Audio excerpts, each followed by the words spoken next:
Vamos lá, meus irmãos, vamos lá. Estamos na quarta aula de Geografia Bíblica 1, é o nosso último bloco. Estamos falando agora sobre a hidrografia de Israel.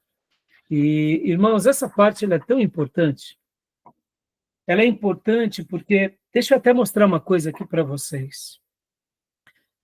Nós estamos vivendo hoje dias de uma tensão muito grande geopolítica. A guerra da Rússia e da Ucrânia se iniciou simplesmente por questões territoriais. Ora de proteção, segundo os russos, mas ora também de expansão, segundo os europeus e a OTAN. Porque, irmãos, quem era o maior produtor de trigo da Europa ou do leste europeu? Quem são os grandes detentores de commodities e de gás, petróleo, também no leste europeu?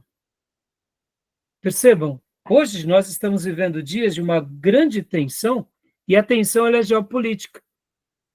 Essa mesma tensão que a gente passa hoje, não pensem em vocês que não passava antigamente. E eu quero mostrar agora aqui para vocês o mapa, olha só. Por que os Estados Unidos, olha só que interessante, parece bobeira, né, irmãos? Mas eu vou mostrar uma coisa aqui para vocês. Se tornou uma grande potência mundial. Será que tinha a ver também com a sua localização? Vamos pôr aqui, ó. O nosso mapa. Olha só que interessante, irmãos. Os Estados Unidos, né? Estados Unidos, América do Norte, ela está geograficamente muito bem situada. E ela consegue ter acesso aos mares, tanto do Atlântico quanto do Pacífico. Aqui, o chamado, né, o mar Golfo do México, agora Golfo das Américas, né, se não me falha a memória. Mas olha só, perceba, o que fez com que os Estados Unidos se tornassem uma potência no mundo? Ele produz, ele exporta, ele importa, ou seja, o comércio dele é um comércio terrestre, que faz a sua divisa tanto com o Canadá quanto com o México, mas principalmente a questão marítima.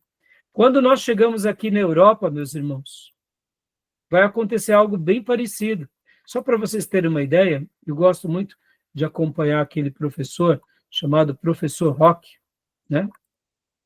O professor Roque, ele fala uma coisa muito interessante aqui da questão da Europa, e principalmente da Ásia.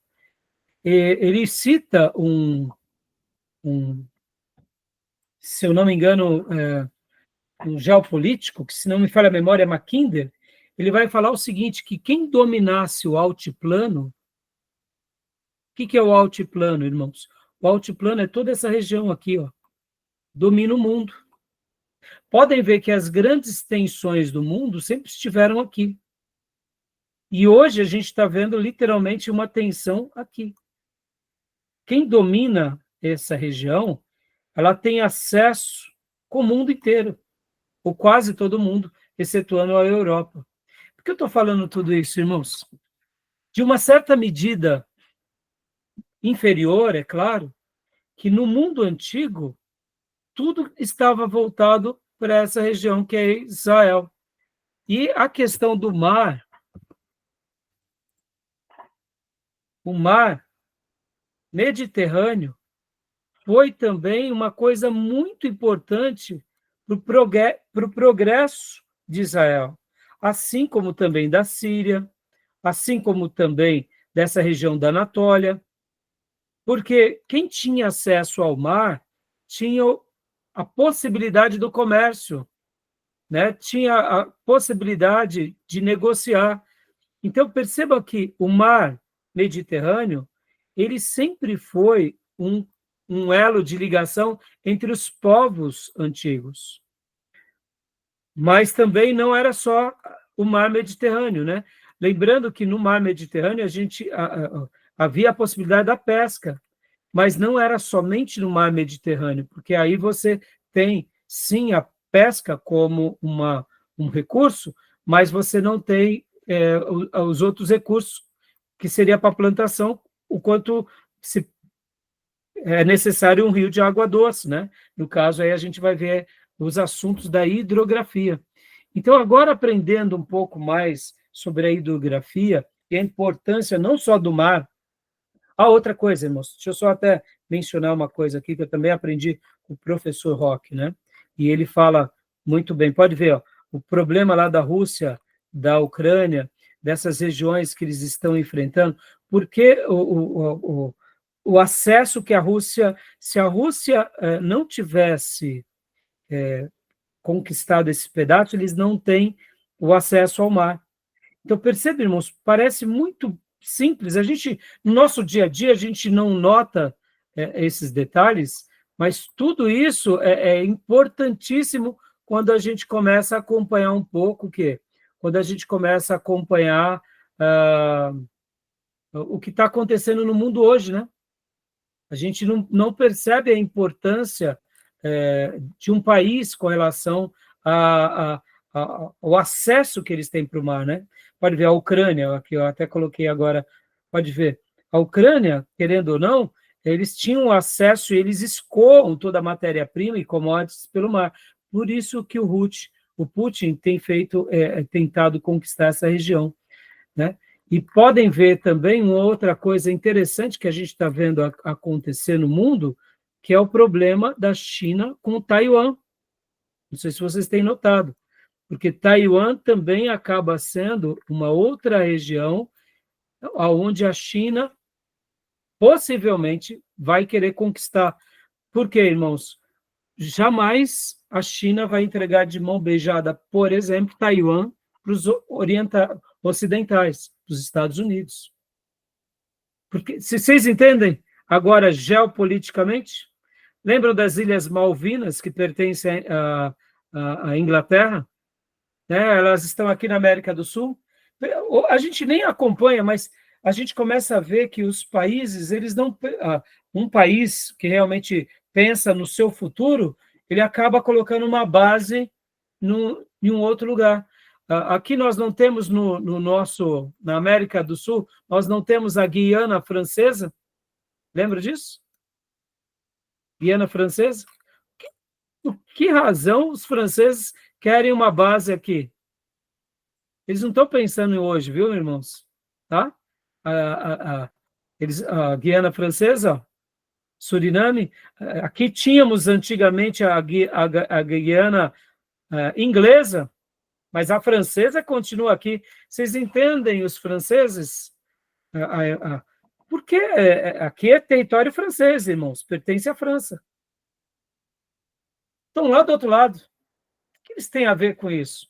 Eles não estão pensando hoje, eles estão pensando nas próximas gerações, na riqueza que aqui tem. Inclusive, depois estudem um pouco, irmãos, sobre a margem equatorial, tá? Já estão extraindo petróleo dessa região. E muito petróleo. Aqui é uma Arábia Saudita, praticamente, nessa região. Eu pergunto para vocês, será que as pessoas não estão... será que as outras nações não estão de olho nessa região, na margem equatorial? Só para vocês terem uma ideia, irmãos, a Venezuela, ela detém uma das maiores reservas de petróleo do mundo. E aqui nessa margem, chamada margem equatorial, há uma quantidade enorme. E nós, brasileiros, estaremos, espero que em breve, extraindo petróleo dessa região, que é chamado margem equatorial, tá bom? Que é aqui nessa região aqui. É uma região, dizem que a quantidade que tem de petróleo aqui é uma quantidade absurda. Pará, né? No Pará, tá bom? Então, irmãos, voltando, olha só, Guiana Francesa. Então, por que eu estou dando essa voltona toda? Hoje mudou o cenário mundial, mas não mudou o pensamento de conquista. Quem domina as águas tem produtividade.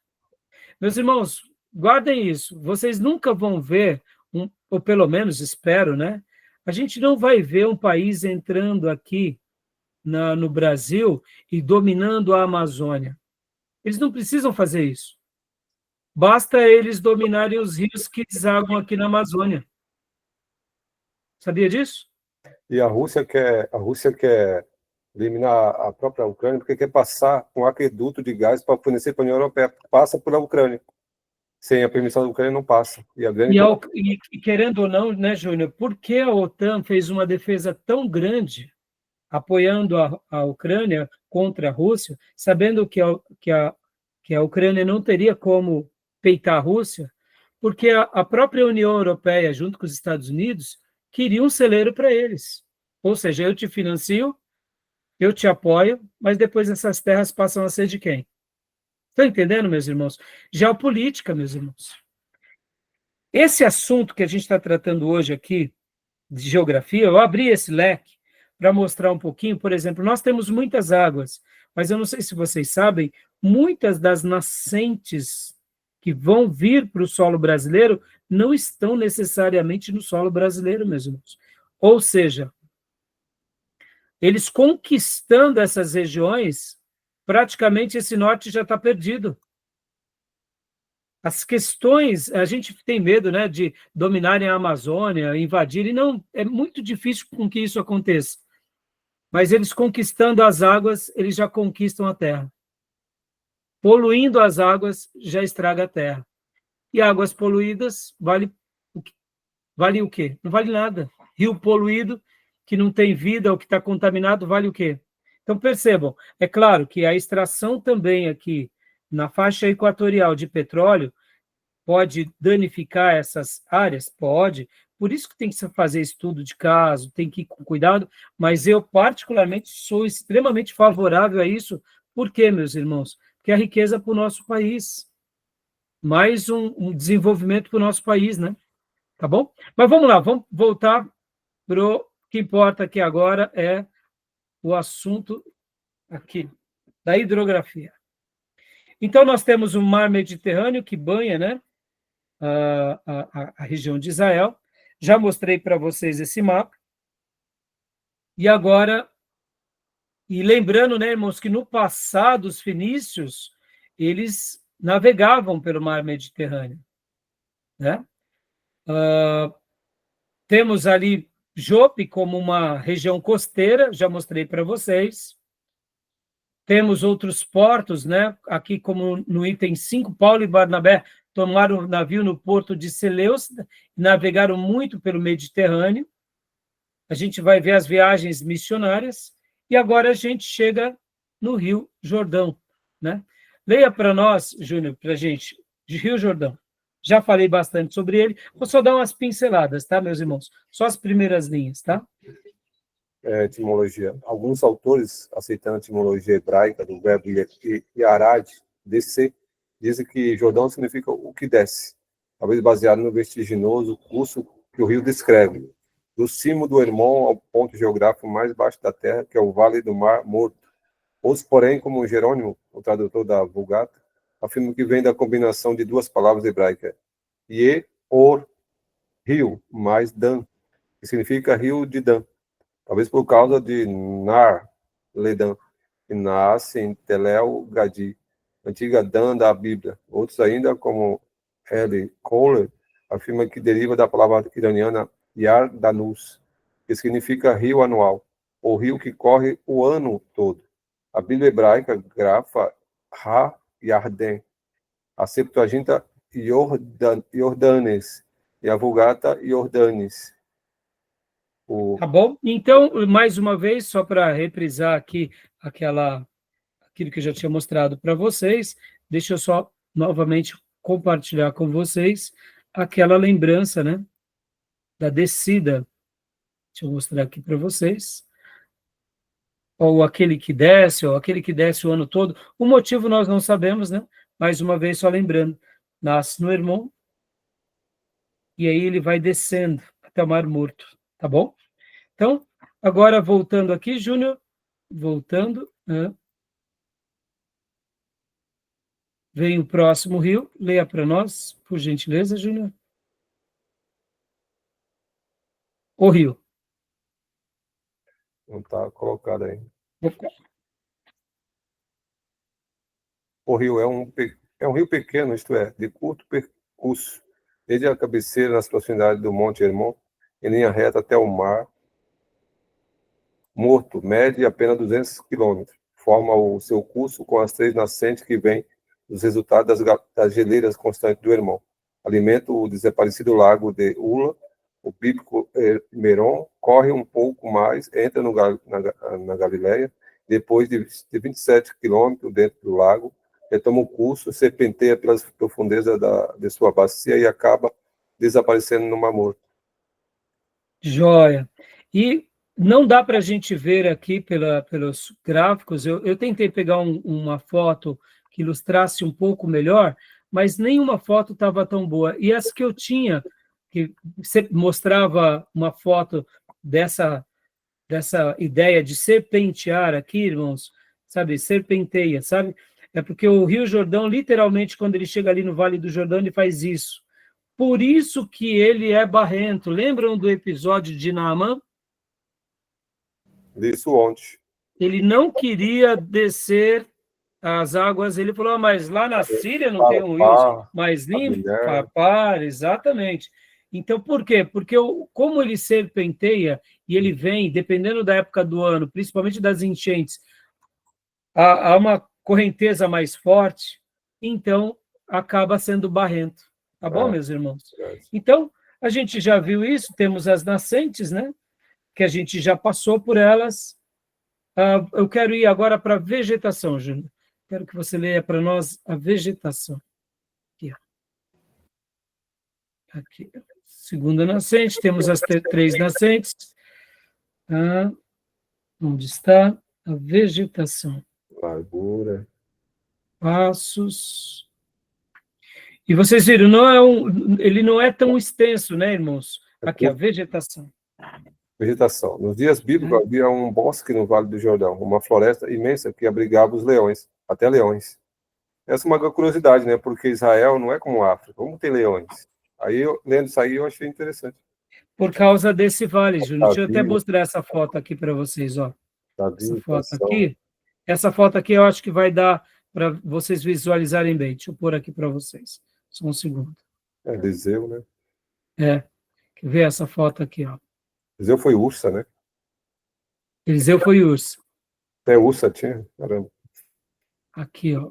Essa foto aqui. Não é África, pô.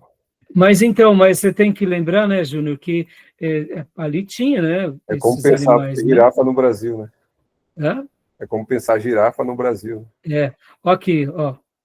Essa parte bem verde, nos momentos que alagavam, então tinha muita fertilidade. E aí onde tem verde, tem fruta, tem água, tem animais, tem plantio, e os leões, né, podem ver que nos dias do primeiro cativeiro babilônico, lembra? Ou melhor, cativeiro assírio, os leões invadiram a região daqui da Samaria. Né? Então é interessante. Importado, né? Como? Os leões foram importados. Então, Júnior, eu não sei te dizer, porque a África está logo aqui, né? Estou falando assim, não é uma região. Não é uma região, mas naquela época eu não sei te dizer, de fato eu não sei te dizer, Júnior, se antigamente o leão tinha todas essas... Assim, pela concepção de lugar, não é a África que é o lugar próprio, por exemplo, no Brasil não tem girafa, essas coisas, só tem onça pintada. Mas assim, talvez foram de outra região, você vê, Assírio, porque se você vai em Jerusalém, não tem. Hoje não tem. Não, sim, mas naquelas épocas, né, todos esses animais, né, eu acho que eram comum para eles, não era? Eu não sei te dizer, porque a África está pertinho, né? Né? Tem o Egito ali, tem o deserto, a península do Sinai, mas eu realmente não sei te dizer, viu, Júnior? Curioso, né? Curioso. Então, pode ler aqui para nós, ó, o jovem profeta. O jovem profeta foi com Eliseu cortar madeira para a construção de uma casa. Hoje o Vale do Jordão inferior, isto é, do Lago da Galileia ao Mar Morto, com exceção de alguns plantios de cereais, é morto e desnudo. Árido, com exceção do Palma Christi, algumas tamargueiras, ou tamareiras, sei lá, e poucas palmeiras, principalmente as tamareiras. Né? Lembra das tâmaras que eu falei para vocês? Quem planta tâmaras não colhe tâmaras, né? Porque ela também é como se fosse um coqueiro, que dá aquele fruto maravilhoso. Aham. Eu lembro como hoje, meu filho, quando comeu, eu falei, filho, ó, né, o que você acha dessa fruta? Não, pai, isso daqui deve ter sido desidratado. Pequenininho eu comprei, trampo. Maravilhoso, maravilhoso, né? Demoravam antigamente Então, no por Brasil, volta de 90 anos para dar as primeiras frutas, né? então, no Brasil não é comum. A gente compra, às vezes, importada, né? Principalmente É, do Oriente Médio, Israel, assim, né? você vê como a geografia de Israel é curiosa. Ali na região, né, do Jordão, há uma riqueza, mas outras regiões há uma sequidão. Até porque, estou te falando, teve algumas coisas, cana-de-açúcar não é natural do Brasil, veio de fora. Isso estou falando, né? Eu falei do leão e girafa, né? O Brasil Sim, não é sim. de ter girafa.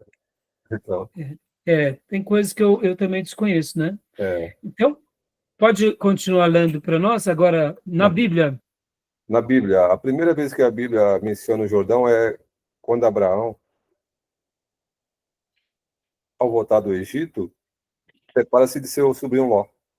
A vida dos patriarcas está envolvida com o Jordão, tanto a de Abraão, Isaac, Jacó, como a de Esaú, José e seus irmãos.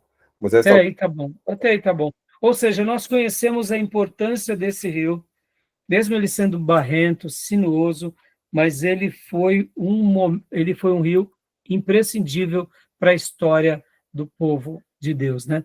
E aqui são dados técnicos mostrando o volume d'água, né? O Jordão lança no mar por volta de 200 milímetros cúbicos de água por segundo, né? Ou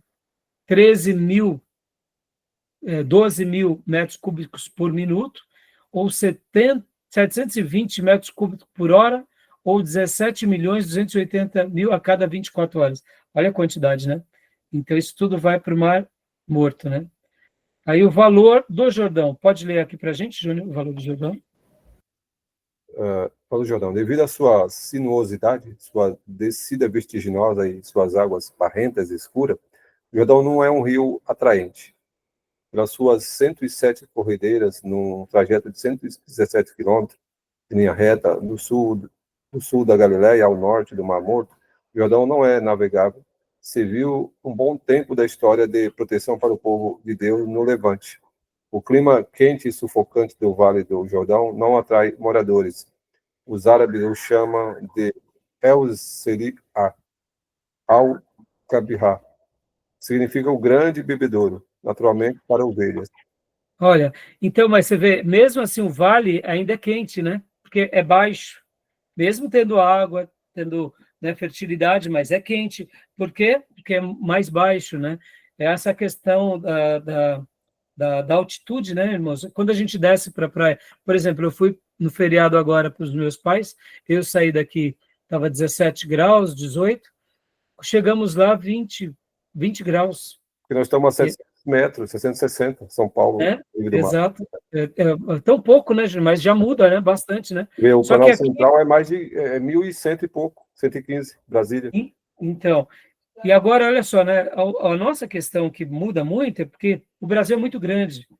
Então, mas para eles era algo, vamos dizer assim, a gente tem que lembrar que tudo isso era a pé, né? Mais uma vez aqui, ó, 117 quilômetros em linha reta, da Galileia ao norte do Mar Morto, né? Ou seja, não é tão longe, né? Eu fiz daqui na casa da minha mãe, que é Barra Duna, por volta disso, 120 quilômetros, né? Ou seja, claro, mas não é tão longe, né? Então você vê, é um rio pequeno, mas que tem um significado muito grande na história do povo de Deus, né? Bom, a gente já viu sobre os afluentes, né, meus irmãos? Aqui vem o Lago Como o Meron, Nilo para o Egito, né? hã? Como o Nilo para o Egito. Como o Nilo para o Ele Egito. virou uma entidade. Exatamente. Por isso que eles adoravam como deuses, né, Exato, irmãos? exato. Aqui o Lago Meron, como eu mencionei para vocês, que tem a ver com essa questão de ser superior, né? Por isso que alguns vão dizer que o Meron e o Ula, eles fazem parte da mesma cadeia, ou que o Meron fazia parte, no caso, de quando as águas havia enchentes, né? Tá bom? Então, indo aqui para adiantando, o Meron hoje praticamente tem poucas coisas lá, né? Aí vamos para o Mar da Galileia, a gente já viu o Mar da Galileia há pouco, mas eu gostaria de ler aqui algumas linhas com vocês aqui. O Mar da Galileia. Leia para nós, Reis, por gentileza. Mar da Galileia. Observando o lago de um dos montes vizinhos, o Dr. Sowell, muito impressionado, assim o descreve. Enquanto esperava, estava admirando de alma transbordante o formoso e solene quadro do Mar da Galileia. Naquele dia, com nuvens e chuva, parecia mais lindo do que nunca. Vi o mar como policromia.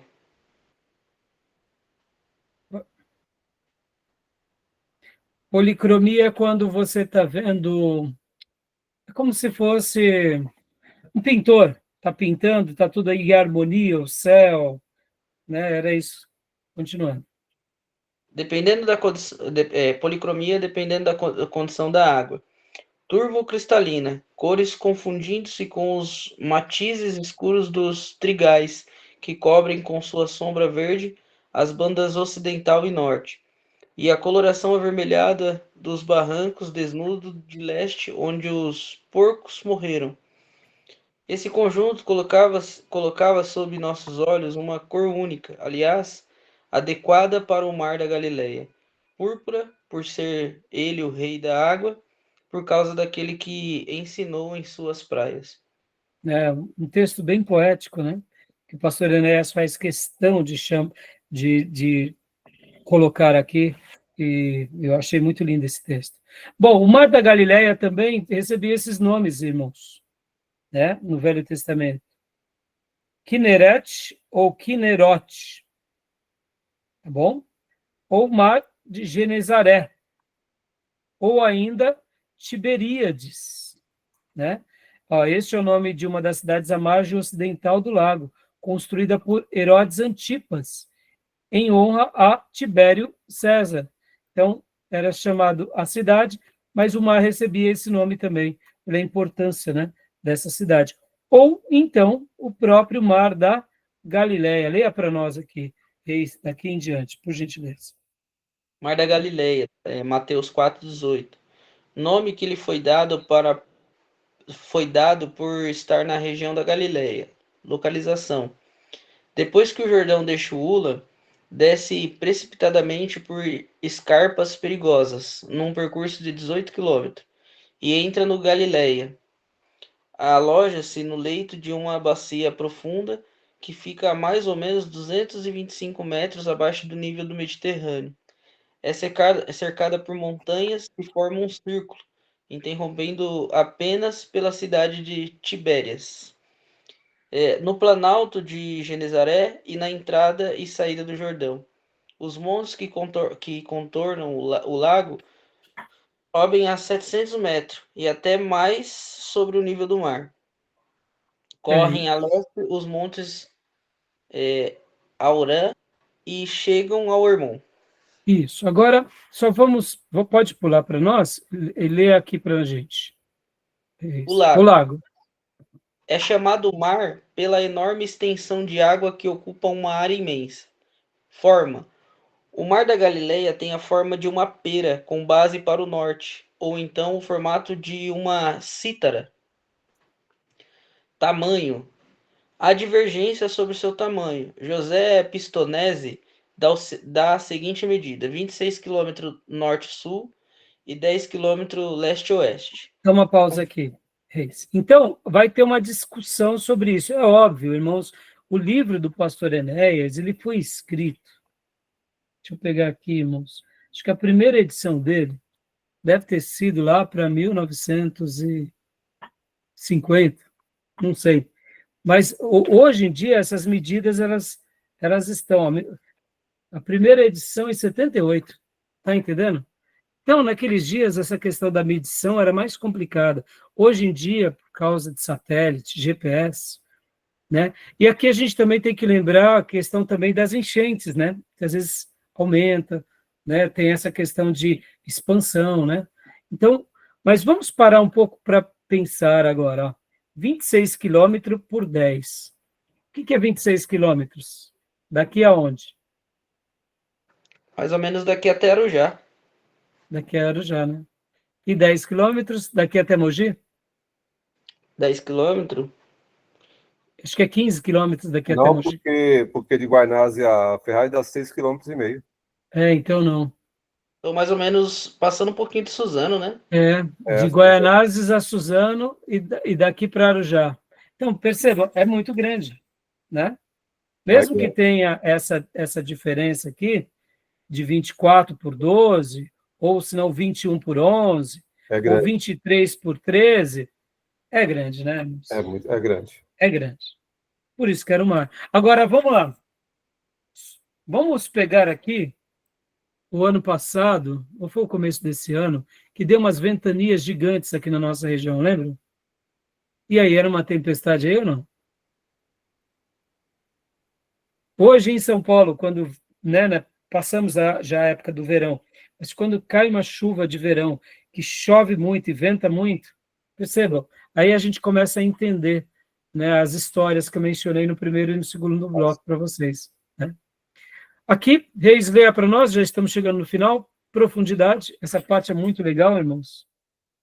Profundidade. Em alguns lugares não vai além de 4 a 5 metros. Noutros, porém, atinge entre 45 e 50 metros, que é o seu máximo. Natureza das águas. Absolutamente potáveis, excelentes para beber e usadas hoje, bem como nos dias antigos, para a irrigação das terras de lavoura. Olha só uma coisa, irmãos, até o cuidado de Deus com a história do seu povo, né? Mesmo tendo desertos, mas sempre Deus... tem uma frase que eu gosto muito, quando eu falo para ministros, para pastores, ou para obreiros mesmo, que eles querem começar um novo projeto, e aí a gente fica com medo, né? Somos de uma natureza, eu diria, muito materialista. Eu falo, mas e os recursos, pastor? Eu falo, irmão, fica tranquilo. Se Deus está no projeto, ele providencia os recursos. Olha aqui o recurso, né? Para gerações até hoje. A água, né? Deus manda o recurso. Pode vir seca, pode vir estiagem, mas sempre o povo vai vencer, porque o projeto humano que Deus tem para nós, pode ver que o homem pode se aniquilar, um se levantar contra o outro, mas Deus ele sempre criou esse planeta de uma forma tão organizada para a gente, e a provisão vai estar diante de nós o tempo todo, né? O tempo todo. E o Mar da Galileia foi essa provisão, o povo de Deus, até hoje, né? Percebam, até hoje, meus irmãos, até hoje. Quantas vezes até mesmo o povo judeu saiu de lá, mas ainda a água nunca faltou para quem os habitantes daquela região, né? E aqui a riqueza, né, desse mar, leia para nós. Peixes. Considerado o lago mais piscoso do mundo. A grande quantidade de peixes atribuiu-se à vasta vegetação que cresce, tanto nas margens como no fundo do lago, e também à proliferação Opa. de certo molusco que facilita a multiplicação dos peixes. Mais de 22 espécies de peixes já foram classificadas nas águas do Galileia, sendo a mais famosa a Chromis simonis, ou peixes de São Pedro. Nos dias do ministério terreno de Jesus em Cafarnaum, bem como em outras cidades da margem do famoso lago, a pesca era a indústria mais rendosa. E aqui a gente entende, né, um pouco como que foi grande o desafio de Pedro, porque ele era um microempresário juntamente com Tiago e João, Pedro e André eram irmãos, Tiago e João eram irmãos, e eles tinham essa sociedade. Então, assim, dá para ver que eles eram microempresários, possivelmente, não vamos imaginar que ricos, mas bem-sucedidos, que eles tinham barcos. Mas percebam, irmãos, era trabalho braçal. Ser pescador não era ser comerciante riquíssimo. Mas eles tinham ali uma renda, né? Mas vocês têm que lembrar que naqueles dias, mesmo assim, o Império Romano os explorava, né? Então, assim, agora, o mestre chamá-los, deixem tudo e me sigam, que eu farei de vocês pescadores de homens. Ou seja, eles tinham uma profissão, eles tinham o sustento, e eles abandonaram tudo para seguir o mestre, né? Então, maravilhoso, né, meus irmãos? E vamos agora só, leia para nós também mais esses 6 aqui, as primeiras linhas, e a gente já vai estar encerrando. Tá. Natureza do solo. Por onde corre o Jordão, bem como onde está o lago, notam-se sinais pronunciados da ação vulcânica. Em muitos lugares, a quantidade de pedra-pomes é grande. Alguns acham mesmo que o lago ocupa o vazio de um vulcão extinto. Os tremores de terra nas imediações do lago são frequentes. Existem nas proximidades do Tiberíades fontes termais que correm para o lago. Olha só, interessante, né? E as tempestades, que eu já mencionei, mas vale a pena vocês lerem. As tempestades. Do norte sopram ventos frios que deslocam o ar quente do lago, provocando as inesperadas tempestades. Quando ocorrem as... Aqui, é óbvio, né? Perceba que o pastor Ernesto Nini, mesmo sendo um livro antigo, ele aqui já usou um pouco do que a gente conhece hoje na meteorologia, né? O encontro dos ar quentes com os ar frios.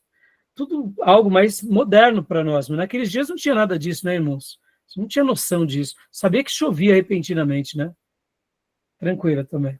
Tranquila. E continua. As turbulências. Marcos 4, do 35 ao 41. As águas se agitam, o mar se enfurece e as ondas se tornam brávias. Nas borrascas, as ondas muitas vezes sobem de 4 a 5 metros. Pela manhã e durante o dia, o mar é calmo. À tarde começa a soprar vento mais forte e as águas ficam onduladas. E à noite, quase sempre, o mar é brávio. Interessante, né? E aqui, mais uma vez, só para a gente concluir, Jesus pede para que os seus apóstolos passem para o outro lado à noite, porque tinha um encontro inesperado com eles andando sobre as águas, né? E, então, ó, você vê, essa é uma realidade que até hoje acompanha. Será que o mestre não sabia? Vem cá, meu irmão. O mestre está pedindo para vocês fazerem alguma coisa no mar brávio? Tem pedido ou não? Não é assim a nossa vida, né? Entra, filho, mas, Senhor, os mares estão agitados. É de noite, Senhor. Eu sei, pode ir. Não é assim? Entendam, irmãos, como é lindo, né? Poder estudar um pouco, conhecer um pouco essa região, né? E agora as cidades do lago, só mais essas linhas, Reis, por gentileza. As cidades do lago. Ao redor do lago, principalmente a noroeste e nordeste, floresceram grandes cidades, das quais subsistem algumas. Na margem ocidental do Jordão e ao norte do lago fica Cafarnaum, que era a maior cidade dos dias de Jesus, e onde ficou o seu quartel-general das atividades messiânicas. Hoje, essa e outras cidades estão reduzidas a escombros. A poucos quilômetros a norte Só uma ficava... pausa aqui, só uma pausa. Hoje são escombros, porque lembram, irmãos, na terceira aula eu mencionei que Jerusalém sempre foi o palco, sempre foi a sede de tudo. Então, as conquistas, os reinos iam dominar em Jerusalém. Logo depois que Tito destrói Jerusalém, e o povo judeu é espalhado, então, ao longo desses 2000 anos de história, mesmo depois com o cristianismo, né, e principalmente o cristianismo, quando eu falo por parte dos romanos, fazendo ali as conquistas em Jerusalém, aí depois a gente vê os muçulmanos conquistando Jerusalém, depois a retomada de novo de Jerusalém, e aí, por volta, logo depois, com os turcos otomanos, mais uma vez, a história tendo mudanças profundas, tudo se centralizava em Jerusalém e naquela região. Essa região norte da Galileia, do Mar da Galileia, sempre foi muito desprezada. Por isso que, atualmente, essa região tem sido palco de muitas descobertas descobertas arqueológicas de datas assim dos dias de Jesus e até mesmo antes de Jesus. Por quê? Porque ficou abandonado. Nunca ninguém quis saber dessa região. Tá bom? E agora, só para a gente terminar, Reis, aqui, ó, relação com a Bíblia. Relações com a Bíblia. Comparando os evangelhos, vê-se que Jesus deve ter passado nada menos de 18 meses de seu ministério terreno em Cafarnaum e lugares adjacentes. Dá uma Foi pausa ao- aqui, ó. 18 meses, meus irmãos. 1 ano e meio. Se ele teve 3 anos de ministério, só aqui ficou em Cafarnaum, né? Então, foi ao longo das praias do Genezaré, em Cafarnaum, que Jesus chamou os 4 pescadores, Pedro e André, Tiago e João. Está em Marcos. Tá bom até aí, meus irmãos. E assim, paramos aqui, meus irmãos. Então, a foto do mar da Galileia. E na próxima aula a gente vai falar do Mar Morto. Eu vou concluir. Vamos tentar ser um pouco breve. Faltam poucos rios, mas é isso, meus irmãos. Que o Senhor possa nos fazer lembrar, né, de tudo que a gente aprendeu hoje. Quando a gente estiver lendo a Bíblia, que a gente possa lembrar que o nosso mestre esteve ali, nessa região, e esteve ali separando seus discípulos. E hoje ele está aqui, separando a nós, para o projeto dele, na nossa pátria, né? No nosso QG, né? No nosso quartel-general, tá bom? Beleza, meus irmãos? Alguma pergunta, alguma dúvida? Ah, tranquilo. Tranquilo? Beleza. Então, na semana que vem, a gente dá continuação do Mar Morto e a gente vai correr. Beleza. Estão gostando do livro? Estão gostando? Bacana, eu acho que ele tem que ser lido junto com aquele livro lá dele, como é que fala? Inter Bíblico. Qual? Do Inter Bíblico. Isso, Tem muita conexão, né? Tem muita conexão. Né? Isso Tá aí. bacana. Bacana. Então, Tô tá lendo na página, acho que na página 100 já. Ótimo, Júlia. Joia. Vão lendo, irmãos. E como eu disse, não se preocupem com datas, não se preocupem com nomes específicos.